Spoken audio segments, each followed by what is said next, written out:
Hay dos maneras de ver la vida cristiana, la vida espiritual, y es pensar, bueno, porque voy a la iglesia o porque creo en algo, automáticamente, ¡pum!, el pasado queda olvidado.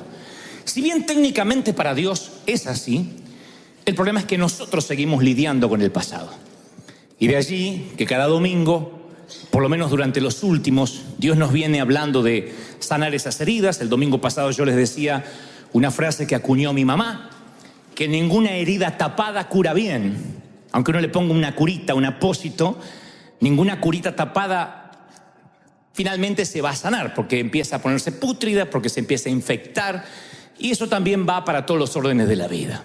Creo que cuando uno se reconcilia con sus heridas, con sus laceraciones, con lo que ha pasado, tiene oportunidad de sanar. Lo cierto es que cada adulto, cada ser humano que transita la vida adulta, la adultez, no deja de ser otra cosa que el niño que lo precedió. Es algo que no podemos olvidar. Y es algo que me interesa mucho recalcar porque tiene que ver con nuestra sanidad interior, con nuestra autoestima sana, que es la única manera que uno puede hacer para amar a Dios. Sanarse para de ese modo amar al prójimo y amar a Dios, si no es imposible. Entonces siempre la edad adulta está enraizada en la niñez, en cosas que nos pasaron, las buenas, las malas, los buenos recuerdos, los no tan buenos. En las disfunciones adultas han sido modeladas, han sido influenciadas por los tutores, por la presencia o por la ausencia de nuestros padres. Fuimos modelados de alguna forma. Yo mantengo esa opinión porque no dejo de ser el niño que fui en un cuerpo de adulto. O sea, soy un niño que creció como la mayoría de los que estamos acá. Y la ausencia, la presencia paternal determina de alguna forma nuestra manera de pararnos en la vida. Lo que hacemos está confirmado por sociólogos, por psicólogos, que cualquier cosa que uno haga en la edad adulta como un patrón, de una manera repetitiva, tiene que ver con una raíz de la niñez. Y yo ayer, mientras que escribía este mensaje, yo pensaba ¿qué habrá pensado? ¿Qué recuerdos obsesivos de la niñez habrán atormentado a Adolfo Hitler, por ejemplo? Sin ánimo de justificarlo, nunca justificaría un genocida. Pero me pregunto si alguna vez cuando niño hubo algo, un punto de inflexión, un quiebre, que después devino en el adulto que todos conocimos. Quizá no. Pero digo, ¿qué recuerdos de la niñez tendría? ¿Qué crianza? Y así como pienso de él, pienso también qué afectó la vida de Martin Luther King, de Abraham Lincoln, por mencionar figuras épicas de la Unión Americana, qué habrá delimitado, programado la vida de Mahatma Gandhi, qué habrá hecho que Nelson Mandela fuera quien es, luchando con el apartheid, luchando con tantas cosas que estaban enquistadas en el mundo, y el mundo nunca va a ser igual, nunca será tal como lo conocíamos después de Mandela. Pero ese Mandela alguna vez fue niño, y si uno investiga arqueológicamente en sus biografías, descubre que eran niños algunos que sufrieron, otros que se criaron sin padres, algunos capitalizaron el dolor, usaron el dolor para bendecir a otros, otros salieron a la vida enojados, heridos, víctimas también, pero a herir a otros para cobrarse de alguna manera lo que suponen que la vida les debe. Lo cierto es que yo creo más que nunca que la presencia de un padre, de un tutor, de una tía, de una abuela que nos haya criado puede originar en nuestras mentes, la presencia o la ausencia, un pensamiento recurrente, un pensamiento obsesivo. Si un padre nos abandonó, si una mamá se fue de la casa, hay un momento que el niño piensa, a lo mejor yo hice algo para que esto ocurriera. Yo nunca voy a olvidar que estábamos en una consejería y la dama me dice, bueno, mi esposo nos abandonó, resulta que era un mujeriego, borracho, un día lo descubro con otra mujer, etcétera, etcétera. La cosa es que me cuenta que el matrimonio estaba irremediablemente roto y dice, aunque él intentaba ser buen padre, a mí no me sirve eso, si no puede ser un buen esposo, así que decidimos que hemos de vivir separados. Y el niño estaba aparentemente como jugando con un celular. Y luego el niño me dice, ¿yo podría hablar con usted? Así que le pido a la dama que me deje a solas unos minutos con él. Y el niño me dice, mire, yo no sé qué contó mi mamá porque no prestaba atención, pero la culpa que papá se fue es mía. Porque siempre me decía que acomode los cajones. Y él me decía, un día no me vas a encontrar más. Así que un día agarró y se fue. Tiene que ver con mi desorden. O sea que el chiquito se había hecho cargo de lo que había ocurrido en el matrimonio de sus padres cuando él era simplemente una víctima pasiva. Y yo digo, suficiente estrés tiene un niño con la vida de infante como para que encima tenga que cargar con la culpa de algo que él no pidió, que él no generó. Ahora ustedes dirán, bueno, ese niño tarde o temprano se va a dar cuenta que su padre no se fue necesariamente porque él no acomodaba los cajones. Sí, algunos sí. Otros crecen, pero se vuelven gente más pequeña. O sea, se vuelven adultos, pero su manera de razonar sigue siendo infantil. Claro, ese niño cuando sea grande lo más probable no es que diga, se fue porque yo no acomodaba los cajones, pero en el subconsciente lo más probable es que quede una mancha de culpa. Sí, yo algo tuve que ver. ¿Por qué lo sé? Porque también alguna vez hablé con una mujer de 40 y tantos que me dijo, ¿sabes? Yo creo que si yo no hubiese nacido, mis papás seguirían juntos. Porque mi mamá me confesó que fue el embarazo el que hizo que ellos se pelearan. Y esta dama cargaba con una culpa de haber nacido, lo cual es una crueldad absoluta. Y esos procesamientos mentales que uno mantiene de adulto, esa manera infantil de pensar, es la que hace que nunca podamos sanar la estima. Entonces un día el apóstol Pablo le escribe a la iglesia de Corinto, le dice en Corintios 13:11, cuando yo era niño, hablaba, pensaba y entendía como niño. Mas cuando fui hombre, dice el apóstol Pablo, dejé lo que era de niño. Él hace especial, le pone un especial interés casi quirúrgico a las tres palabras. Él dice, yo hablaba, pensaba y entendía como niño. Lo cual está diciendo que cuando afrontó la vida de adulto, cuando hizo el crossover, cuando cruzó a la vida de adulto, dejó de hablar, de entender y de pensar como un niño. Yo hablaba cuando era chico. Mi madre me escuchaba muy atentamente cuando yo hablaba, lo cual era un lujo en nuestros tiempos. Acuérdense que yo nací en el siglo pasado. Algunos dicen, ay, los millennials. Yo no soy millennial, yo soy sesentennial de aquel tiempo. Y había algo maravilloso que hizo especial a la vieja, es que ella me prestaba atención. Y eso honraba mi opinión. Ella decía, a ver, Dantecito, contame. Y eso hacía que honrara mi opinión. Yo tenía alguien que me escuchara. Porque provenimos algunos de una generación donde los niños no podíamos hablar. No hable, que están hablando los adultos, decía la vieja. Como diciendo, tu opinión no importa. Están hablando los adultos, vaya para afuera. Entonces yo entendí que mi opinión no valía, para mi papá no valía, pero mi mamá de tanto en tanto enriquecía mi autoestima, porque me decía, ve, Dantecito, contame. Y me hacía creer que mis ideas eran importantes. Como les dije, mamá tenía 6º grado de la escuela primaria, pero no por eso dejó de ser autodidacta. Entonces tenía toda una biblioteca en casa que nos puso a disposición. Y ahí estaba Charles Dickens, Mark Twain, Emilio Salgari. Y ella decía, lean todo, con voracidad, ficción, ensayos, todo, libros de química. Y era lo único que había en casa, no había iPad, no había conexión satelital. Entonces leíamos con voracidad, con desorden. Y ella decía siempre, ahora quiero que me relates un propio cuento. Contame un cuento mientras que yo lavo o plancho. Y entonces mi capacidad narrativa empezó a desarrollarse. Yo decía, había una vez un niño muy pobre, que el padre no le compraba nada, pero la madre le compró una bicicleta. Yo para ver si se sentía aludida la vieja. Nunca se dio por aludida, siempre pareció era ficción. Pero mi mamá era el mejor público para contarle un chiste, por ejemplo. Entonces yo le decía, mamá, te voy a contar un chiste. Y la vieja se reía alta. Le digo, pero no te lo conté. Le digo, no, pero va a ser gracioso. De allí yo, que en toda la oratoria, en la dialéctica, siempre pongo una humorada, porque siempre siento que mamá se sigue riendo. Mi mamá no importaba la narrativa. El saber que era un chiste ya se despanzurraba de la risa. Y a mí me gustaba. Entonces cuando no tenía chiste los inventaba.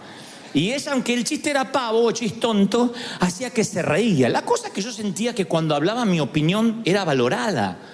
Jesús se pasó hablando 7 días sin parar, se metió en el templo y hablaba con los maestros de la ley. Tenía unos 12 años. Y dice la Biblia que los eruditos no podían creer su respuesta en lo que él hablaba. Así que creo que eso sana la estima de un niño cuando puede hablar. Y Pablo dice, yo hablaba como niño. Pero lamentablemente muchos de nosotros no fuimos escuchados. Cuando hablábamos no importaba tanto nuestra opinión. Y eso no es lo importante en sí o lo más grave, sino que algunos han perdido la capacidad de comunicación. Entonces cuando uno se hace adulto ya no habla y empieza un poco a parecerse a aquel padre que tampoco hablaba. Algunos perdieron la capacidad de comunicarse. Yo digo siempre que las mujeres celebran su feminidad.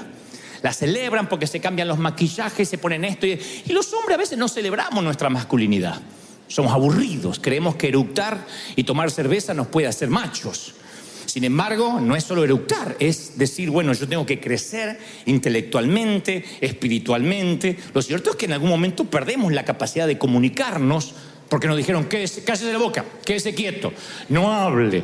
Y eso se nos va metiendo en nuestro corazón y un día perdemos la capacidad de decir lo que nos pasa. Se nos graban frases, los machos no lloran, no lloren. Entonces nos marcan la manera en que hablamos o no hablamos cuando éramos niños. Yo estoy seguro que si mamá no hubiese sido mi primer público de uno, yo estoy seguro que no estaría hablándoles a ustedes esta mañana o esta tarde. Estoy convencido, no hubiese desarrollado mi capacidad narrativa. Y aunque no era un orador a los 8 o 9 años, yo sentía que a alguien le interesaba lo que yo podía decir. De otro modo me sentía que no tenía voz, que no podía comentarle a nadie. El apóstol Pablo sigue diciendo, no solo hablaba como niño, sino que pensaba como niño. Y esa también es una declaración poderosa, porque para lo que un niño puede ser normal, para un adulto puede resultar, si sigue pensando como un niño, algo fatal. El hombre que crece o la mujer que crece y sigue siendo un niño, lo único que cambia es el precio de sus juguetes. Pero tiene juguetes más caros. No tienen que decirme que sí, ni me hagan así con la cabeza como pasó en el primer servicio. Pero díganme, mujeres, si a veces no miran a su marido y dicen, pero este no creció. Cuando se pone caprichoso, y no una vez, sino cuando tiene un patrón de capricho. Ay, que yo quería, no voy a comer eso. Decís, señor, te lo llevas o te lo mando, ¿para qué vive esto? ¿No? Y también pasa con las mujeres. Tampoco le quedó grande la yegua. Podemos hablar de la yegua también. Las mujeres también, hay mujeres que, aunque se visten con tacos altos y usan rímel y maquillador y bolsos caros, siguen ocultando una niña caprichosa, donde cree que el marido o el esposo le tiene que dar, o el novio, todo lo que papá me daba. Y hay personas que son así, no crecen nunca. Piensan como niños a pesar de que tienen un cuerpo adulto. Y cuando sienten que son niños y que se merecen que le pasen las cosas, empiezan a veces las adicciones, el querer llenar ese hueco de alguna manera. El bebedor social, el que toma alcohol en demasía y se emborracha, hay que llevarlo entre 3 o 4 porque en una fiesta de gala se emborracha, es lo mismo que el pordiosero que toma tequila o cualquier bebida fuerte envuelto en una bolsa de papel. Lo que cambia es el precio del juguete, pero los dos son adictos. Los dos están necesitados, el uno como el otro. Uno paga más caro su juguete, pero al final ambos fracasan en el escape de no afrontar la vida adulta. Por eso Pablo decía, yo hablaba como niño, pensaba como niño. Y lo tercero, lo que más me llama la atención, que dice, yo comprendía como niño. Hay una versión que dice, yo juzgaba como niño. Porque el comprender es como... la comprensión es el proceso digestivo de la mente.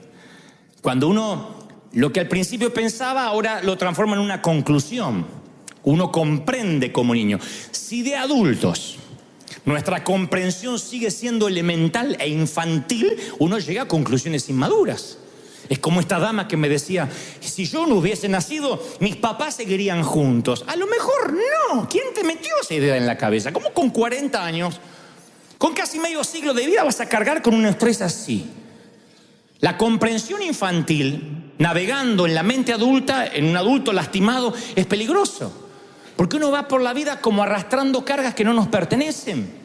Hay muchos niños que crecieron en hogares destrozados y en algún momento de su vida llegaron a la conclusión de que por su culpa pasó lo que pasó. Por su culpa fue el hogar disfuncional. Y esos conceptos infantiles los replicamos después en nuestras relaciones adultas. Yo sabía que me iba a divorciar porque mis padres también se divorciaron. Como si el patrón viajara genéticamente en la sangre. Como si los errores de los padres necesariamente tienen que repetirse en los hijos. Y esas percepciones y esas conclusiones producen una vida de inseguridad. Uno no se puede parar bien en la vida porque siente que va a repetir lo que le pasó a los padres. Otros arrastramos heridas infringidas a veces por verborragia, por palabras infringidas por otros niños. En nuestro tiempo navegabas en el bullying. ¿Alguien se acuerda de esto, sí o no? ¿Cuándo tu papá te iba a defender de un bullying? Vamos a hablar con la maestra, te cambio de colegio. Mi papá decía, algo habrá hecho. No, pero me dicen, hey, defiéndase. Pelee, mijo, me decía mi papá. El tema es que yo era peso lástima. No podía pelear con nadie. Peleé y gana. No era que los padres iban y hacían un escándalo porque hicieron un bullying a mi hijo. Navegamos en el bullying. Y ustedes saben las frases crueles de los niños. Al gordo se le dice gordo, al petizo petizo, al orejón orejón. A mí me decían muerto, cadáver, zombie. Hay días que me levantaba ojeroso y yo era este muerto de ¿cómo se llama? De la película mexicana, la última de Pixar. De Coco. Yo era la vieja de Coco. Yo estaba del otro lado. Era Coco. Decí que Coco no estaba, gracias a Dios. Dios fue afortunado conmigo, fue bueno, porque si no me hubiesen dicho Coco. Me decían de todos los sobrenombres. Y ustedes dicen, te sobrepusiste. Pero me costó horrores. Porque uno después en la vida se para conforme esas palabras que te marcan. Claro, insisto, uno llega a la iglesia y te dicen, no, olvídese de todo, eres nueva criatura, un especial tesoro en las manos de Dios. Sí. Pero uno no deja de tener enraizado en la niñez frases, epítetos, adjetivos y esos avatares de la vida, esos infortunios que en algún momento nos redireccionaron, ni hablar de un abuso, ni hablar cuando un ser querido, cuando un pariente querido, entre comillas, te robó lo más preciado que tenías, que no era necesariamente la virginidad, sino la inocencia. A partir de allí, como dijimos hace unas semanas, quedas atascado entre dos pisos. Porque la niña a la que molestan o le invaden su sexualidad, luego se siente una vieja con otras niñas, pero a la vez una niña entre las mujeres grandes, y queda toda su vida sintiendo que algo generó. Más cuando le dicen que se calle para que ni siquiera pueda formar parte de una estadística. Y van por la vida dolidas y llevando esa mentalidad de adulto, infantil, a la vida de adulto, que es lo peor. De allí que les cuesta a mucha gente relacionarse con Dios. ¿Cómo puedes hablarle a Dios a una persona que tiene heridas infringidas? Hasta nuestra sexualidad puede cambiar o queda afectada por cientos incidentes. No podemos desconocer esto. Pero como el tema de este mensaje no es para que nos suicidemos todos en masa, porque me están mirando diciendo, ay, ¿cuándo nos matamos? La pregunta es, esa es la patología. ¿Cuál es la terapia? La terapia es cómo reconstruimos la vida. Ojalá tuviéramos una máquina del tiempo, yo digo siempre, daría lo que sea por ver a Dante cuando tenía 8 años, le diría, flaco, todo va a salir bien. Algunos de estos sonsos van a hacer fila para escucharte alguna vez. Yo le diría, todo va a salir bien, vas a inspirar, vas a cambiar, vas a hablar. Yo le habría resuelto la vida al niño que fui, pero la vida no me da esa chance. No es una película de ciencia ficción donde puedo resolverle la vida. Debí haber confiado en Dios, debí haber escuchado más. Cuando me decían, basta el día con su afán, Dios tiene pensamientos de bien y no de mal para futuro. Pero como todos, me llené de ansiedad. Y pensé que no tenía lo que hacía falta para salir adelante, para pelear la vida. Podía haber jurado que iba a quedar en la lona. Hoy podría ver a ese niño que fui y decirle, todo va a salir campeón, todo va a salir bien. Mamá va a sanar del cáncer, tu papá va a dejar el alcohol. Daría lo que sea por darle esperanza a ese flaco orejón, Coco. Pero no puedo. Entonces, ¿cómo reconstruyo ahora? ¿Cómo reconstruyes tú la vida? Dios no lo deja librado al azar y Lucas 1:17 dice, y haré volver el corazón de los padres a los hijos y de los rebeldes a la prudencia de los justos. Entonces, quiero que vean lo que humildemente creo Dios me dijo que te diga respecto a la terapia. Yo tengo hijos, como algunos aquí. Cualquiera de mis hijos lleva mi sangre y se para en mis huesos. Ese hijo es mi boleto para la próxima generación. Es mi chance, mi segunda chance y oportunidad de lograr algunas cosas. Cuando digo lograr algunas cosas no es proyectarme vicariamente en él. O sea, como yo no pude ser abogado, lo voy a hacer que él sea abogado. Porque los hijos son cartas en blanco para escribir. No son cartas en blanco para escribir que uno los hace imagen y semejanza. Los hijos son libros para decodificar. A veces uno quiere escribirlo y decir, vas a hacer así, vas a estudiar esto, vas a estudiar esto, porque yo no pude estudiar y vas a terminar la carrera. Y a veces le damos una carga que el hijo no quiere saber nada. El padre es actor y el hijo no quiere ser actor. Entonces no son cartas para escribir, sino son libros para decodificar. Pero cuando yo digo que los hijos son una segunda chance, es la oportunidad de lograr lo que no pude tener cuando yo era chico. Sanar a mi hijo, a mi hija, me termina sanando a mí. Amarlo es sanarme. Yo puedo ver a mi hijo simplemente como una extensión, como un producto de simplemente una copulación, nada más. Y tuve un hijo. Hay gente que tiene hijos y que tengan hijos no los hace hombres. Porque un par de testículos también los tienen los animales y no por eso son hombres. Tener hijos es saber que uno puede proyectar en ellos, transmitir, impartir principios, cosas que les van a dejar grabada para siempre. Es darle lo necesario para que alcance su estrella. Es pararlo sobre los hombros y decirle, bueno, vas a empezar de acá, no de acá donde empecé yo. No es que vamos a decirle a los hijos, vas a pasar la misma pobreza que yo para que aprenda. En lo posible tratamos de evitarle que pase o que tenga que transitar las millas que nosotros recorrimos. Un buen hijo recorre una milla menos que el padre, una vuelta menos para dar en las olimpiadas de la vida. Eso es lo maravilloso, que cuando yo lo sano a él, me estoy sanando yo. Entonces hago todo lo necesario para que él se sienta bien. Él es arcilla moldeable en las manos de un alfarero que es su papá o su mamá.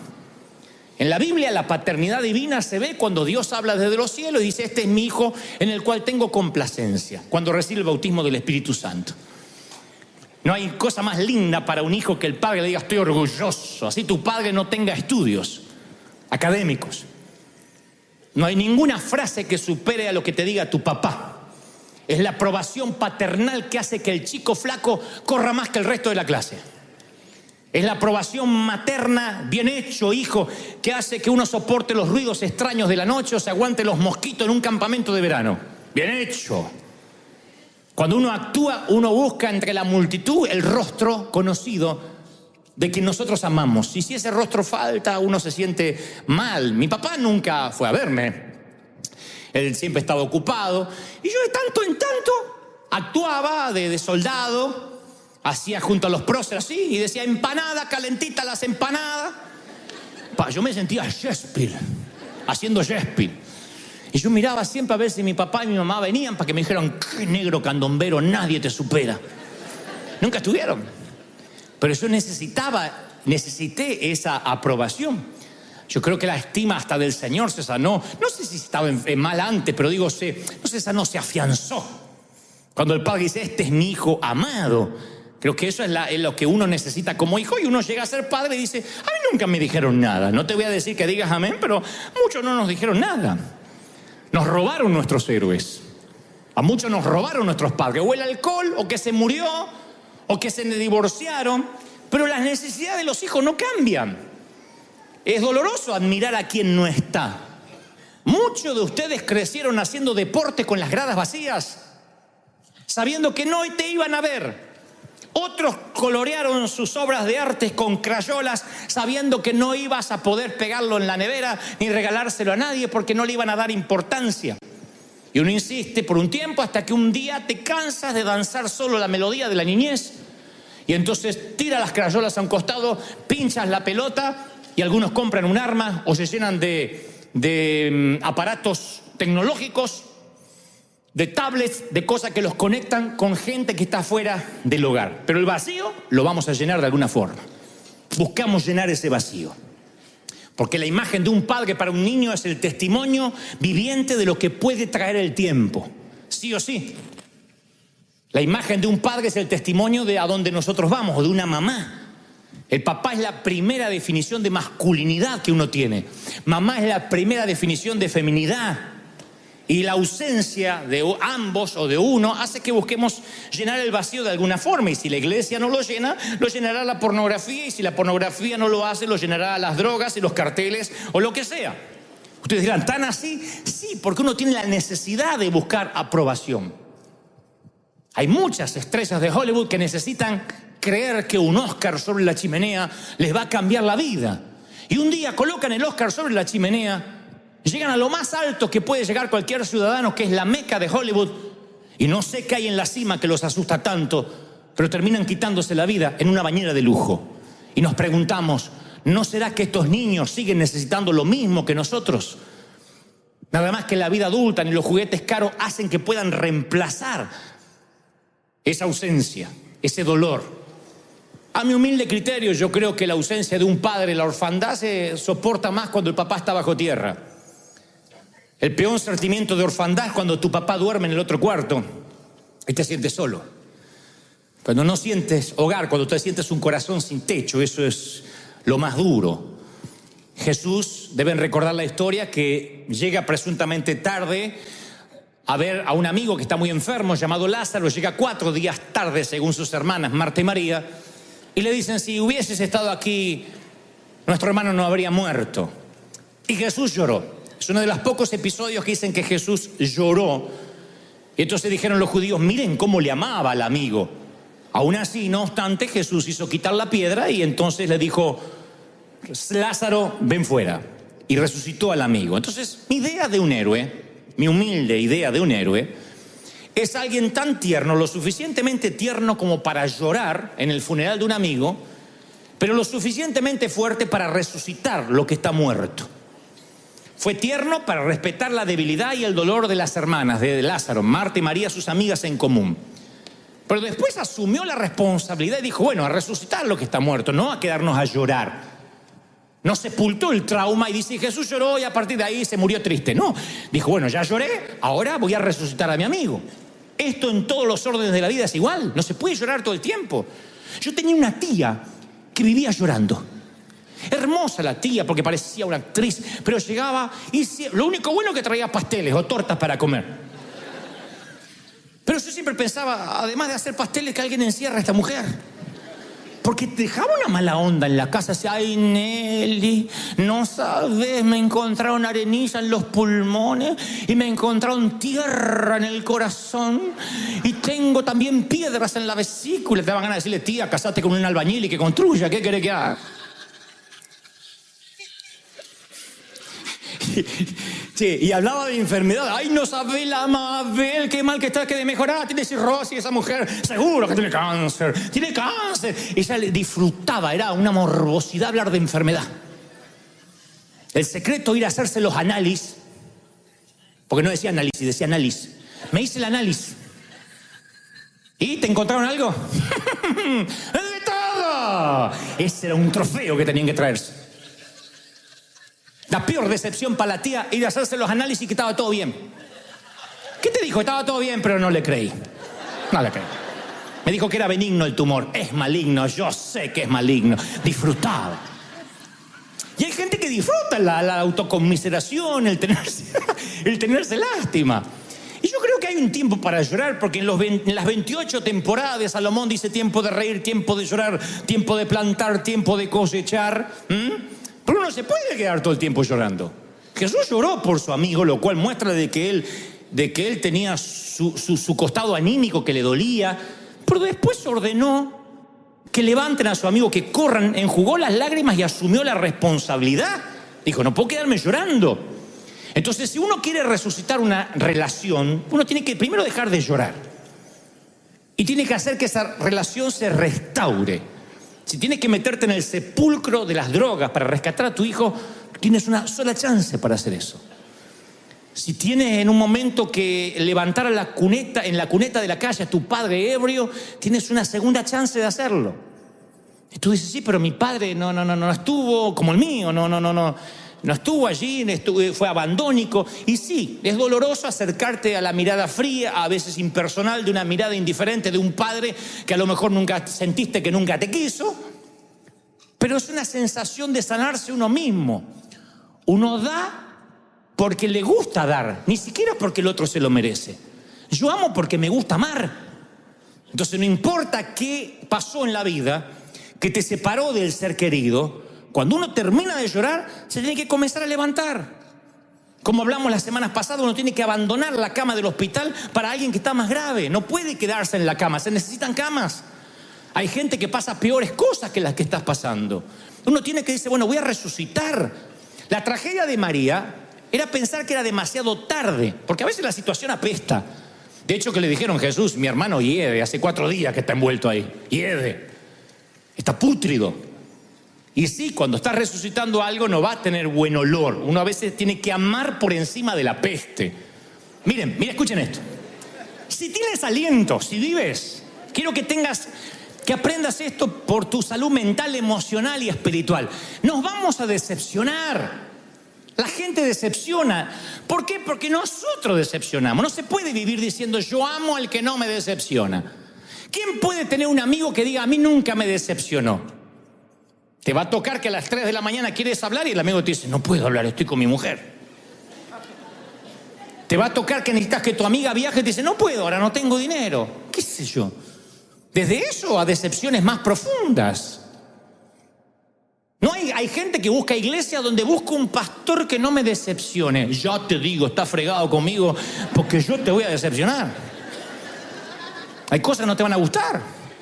En vez de buscar amigos, pastores, iglesias que no nos decepcionen, tenemos que convertirnos en personas que no decepcionamos.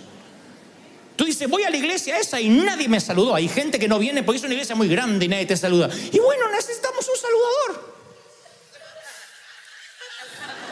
Párate como el Papa Francisco, así, ¡ey, saluda! Capaz que cambia la atmósfera.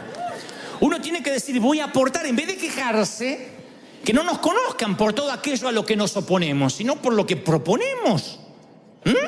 Porque el pecado de omisión, de omitir, es peor que el de comisión, el de cometer. Cuando uno omite dar, cuando uno omite amar, no, es que a mí me van a herir. Y sí, amar duele. Si uno quiere resucitar una relación muerta, va a doler. Vale la pena la resurrección. No podemos permitir que las heridas superen nuestra decepción, porque vamos a morir solos, amargados, intransigentes, inflexibles. Uno tiene que decir, bueno, ¿quién tiene padres perfectos? Si alguien tiene un papá perfecto, vení que te oro por el Alzheimer, porque no te acordás. ¿Quién dice mi papá, un prócer, mi mamá? ¿Qué papá es perfecto? ¿Quién tuvo? No fueron perfectos porque tú no eres perfecto como padre. ¿Quién tiene hijos perfectos? Hay un momento que tener 5 dedos en cada mano no es perfección, es ser normal. Después los hijos van creciendo, uno los cría como puede y no hay hijos perfectos. Miren, cuando mi madre partió a la eternidad, yo aprendí que los muertos no hablan, no pueden escuchar. Recuerdo que tenía 1.000.000 de interrogantes sin resolver en mi corazón y lloré. A pesar de que ya tenía muchos años de vida, lloré por las preguntas que quería hacerle. Lloré por los bisnietos que ella nunca iba a poder ver. Lloré por mi padre que sabía que no se iba a volver a casar. No por una decisión de mi padre, porque si no, nadie aguanta a mi padre como mi mamá. Y a pesar de los defectos de mi madre, yo lloré por sus intentos de proveer, de amarme, de protegerme, porque fue la primera persona que me escuchó. Y yo recuerdo que ella me aplicaba la ley fría. Ella era Miss Freezer. Y cuando yo no pude terminar la escuela secundaria, mamá dijo, ¿sabes lo que me duele? Me duele esto, desgraciado. El desgraciado es que me había caído de la gracia de ella. Me duele que nunca vas a colgar un diploma en la pared. Y vas a tener que romperte los dedos como tu padre para trabajar. Y 3 días sin hablarme, porque la vieja era así, era Putin. Fría. Putin, así, no te hablaba más. Entonces, 3 días sin hablarme la vieja. Y yo dije, algún día voy a colgar un diploma. Pero claro, no había cursos de internet, no se había inventado el internet. Y la vida, la providencia divina hizo que me dieran llaves de la ciudad, reconocimientos, doctorado. Gente siempre inconsciente que anda dando esas cosas. Entonces cuando las empecé a colgar en la pared. Y me hice toda una oficina, dije, la voy a traer a la vieja. Y le voy a mostrar a la oficina y decir, métete ahí y lee los cartelitos, ahora vengo. Toma, para que aprenda. Para que me diga, ¿y ese? ¿Qué tal, nene? Te dice, pero grande, ¿querías eso? Sí, porque de alguna forma yo quería decirle, mirá, Dios, la vida me permitió tener lo que no me pudo dar académicamente una escuela, un colegio, ¿no? Pero me di cuenta que cuando quise hacer eso, mi mamá ya empezó a ver me empecé a ver que su senilidad avanzaba, que devariaba, que preguntaba cosas venidas de la nada, que el Alzheimer empezó a cobrarse su víctima y su cerebro ya no era el mismo. Y una mujer que leyó tanto y hacía crucigramas y parecía tener respuesta de todo, ya no escuchaba, ya no podía hablar. Así que un día recuerdo que supe que se fue, aunque estaba en la otra punta del mundo, aunque estaba en Argentina. Era una hora silenciosa y quieta de la madrugada, de marea baja. Y yo supe que ella se estaba yendo porque sentí como que se acercó a la cama y me dijo Dantecito, como cuando me llamaba para ir al colegio, pero esta vez era para despedirse. Así que le dije que entre nosotros no había cuentas pendientes, que le agradecía que ella fue la primera que me escuchó, que de alguna forma le agradecía que eso me paró ante un gentío en mi vida adulta. Y una vez que no teníamos cuentas pendientes entre los dos, la dejé ir, le deseé buen viaje. Y ya a la media mañana, cuando alguien por las redes sociales me daba el pésame, yo supe antes, 2-3 horas antes, que ella se había ido, había partido a la eternidad. Mi mamá peleó todo lo que pudo y cuando la pelea era desigual, entera, se fue. Decidió no pelear más. Ahí es cuando entendí que ya no puedo hablar más con mamá hasta que me la encuentre en la eternidad. El gran ausente es mi padre, o lo fue, quien sigue vivo. Por eso digo que el peor sentimiento de orfandad no es cuando dices yo lo vi partir, porque ya está, mal o bien, se fue, como la brisa que tocó tu cara esta mañana, se fue. El tema es cuando está vivo. Yo siempre fui envidioso, y no voy a decir santamente envidioso. De esos equipos de padre e hijo, de esos padres que se revuelcan en la alfombra con sus hijos, le hacen cosquillas en la panza porque no lo tenía. Hubiese dado cualquier cosa porque mi padre jugara conmigo. Y cuando yo veo un padre mal o bien, sexagenario, septuagenario, que tiene sus orejas grandotas, porque vieron que cuando nos vamos envejeciendo las orejas nos crecen como los cocker. Uno escucha menos, pero la oreja se va agrandando. Y otras partes que no te voy a contar, porque también se van agrandando, no sé para qué. Y a mí me dan ganas de decirle, no importa, eres bendecido, que lo tienes. Porque el verdadero ausente no es el que murió, sino que no importa cuán deteriorada pueda estar la relación con tu padre o con tu hijo, yo creo que si uno encuentra la manera de resucitar eso, uno también deja de llorar, uno se sana a sí mismo. Yo por lo menos tengo recuerdos con mi padre, pero hay algunos que jugaron toda la vida en los campos de fútbol de la vida y nunca vieron entre las gradas el rostro que les gustaría. Yo he estado ante un gentío en un estadio, te confieso, yo una vez le dije a mi papá, esto va a sonar muy argentino, muy petulante, pero te lo voy a contar cómo pasó, porque era la manera que mi papá entendiera, aunque ustedes lo tomen como falta de humildad. Le dije, papá, voy a hacer un evento, un show en River Plate, en el Monumental, el estadio más grande de Buenos Aires. ¿Y es lejos? Es como media hora de acá, pero te llevo. Ah, muy lejos, hay que estar parado. Papá, River lo llenaron los Rolling Stones. ¿Y U2? ¿Quién? Peor todavía. Billy Graham. Y yo voy a estar ahí. La gente va a llenar el estadio para escucharme hablar. ¿Y no van a sacar fotos? Sí. Tráeme una foto, me dice el viejo.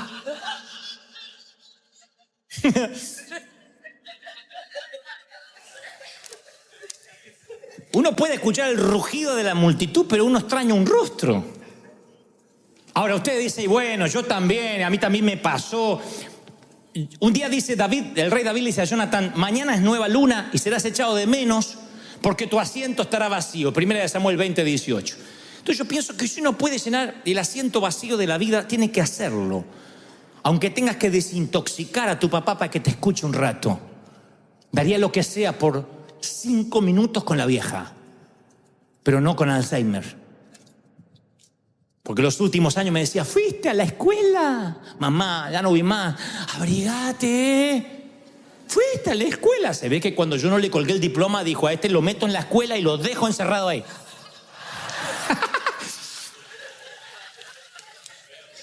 Yo daría 5 minutos para contarles que la vida me trató bien, que Dios fue fiel, que sus libros ayudaron, que tenía razón, que ser autodidacta, que la neurogénesis nunca se detiene, que uno siempre puede aprender, que uno no termina de aprender cuando cuelga un diploma en la pared. Si uno va por la vida como un aprendiz. Uno puede sumar inteligencia, sumar intelecto. Yo quisiera decirles tantas cosas. Supongo que esas pláticas las tendré que tener en el cielo, pero no daría cualquier cosa por charlar eso aquí. Pero a veces siento que no puedo, y mi papá tampoco, porque está internado, y porque cuando voy, él quiere hablarme de que el otro hermano que no me visita, y tu hermano no me visita. Hace poco fui, tu hermano no me visita, y los nietos, papá, estoy acá, yo sí estoy. Pero tu hermano es un desgraciado, no sé quién lo habrá parido, y ustedes lo parieron. Y le digo, pero acá estoy. Ay, tu cuñada, lo que es papá. Porque yo sabía que si lo sanaba, me estaba sanando yo. Entonces, si tu padre está vivo, encuéntralo. Y si tu padre ha muerto, sé padre para tus hijos. Siempre se puede enmendar. Sé madre para tus hijos. Dale lo que te hizo falta. Dale lo que te hizo falta. A veces uno se va mirando al espejo y se va convirtiendo en ese hombre que no quiere ser, o en esa mujer que no quiere ser. Hay mujeres que dicen, ay, cada vez me parezco más a mi madre. Y sufren. Pero no solo porque heredaste la sentadera, sino porque te vas pareciendo en el carácter.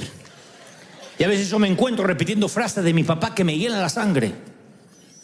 Y entonces, en vez de decir, bueno, yo me parezco a mi papá y que... En vez de decir eso, digo, no, yo voy a retener lo bueno, la cultura de trabajo, los valores, pero lo malo lo voy a cambiar.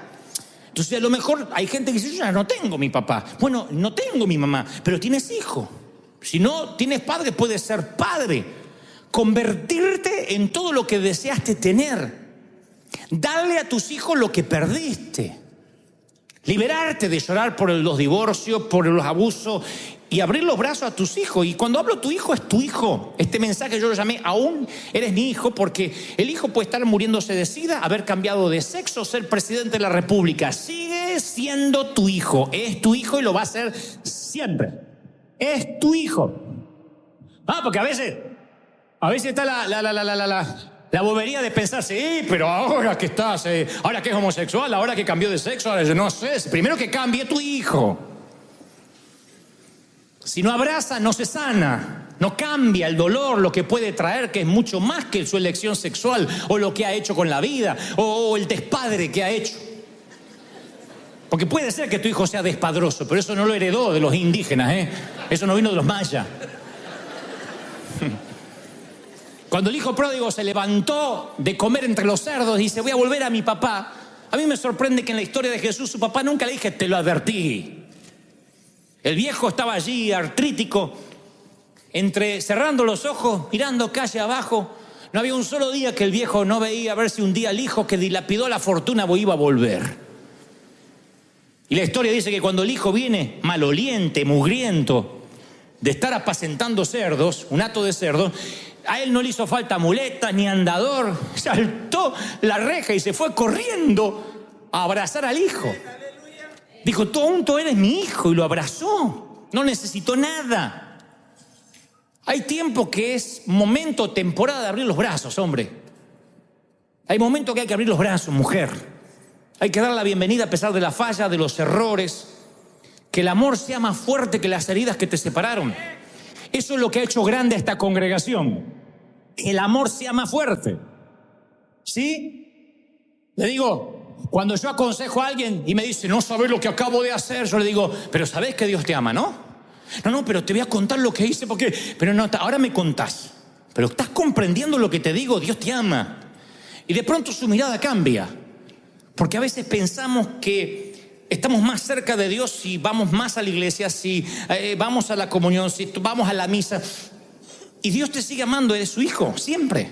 ¿Por qué lo sé? Porque soy padre. Quiero lo mejor para mis hijos, pero si alguno de ellos fallara en la vida, en su moral, en sus principios, yo sería el primero en estar a su lado. Soy así hasta con mis amigos. A veces me dicen, ¿cómo te sacás foto con ese político corrupto? Porque es mi amigo, que tengo la culpa.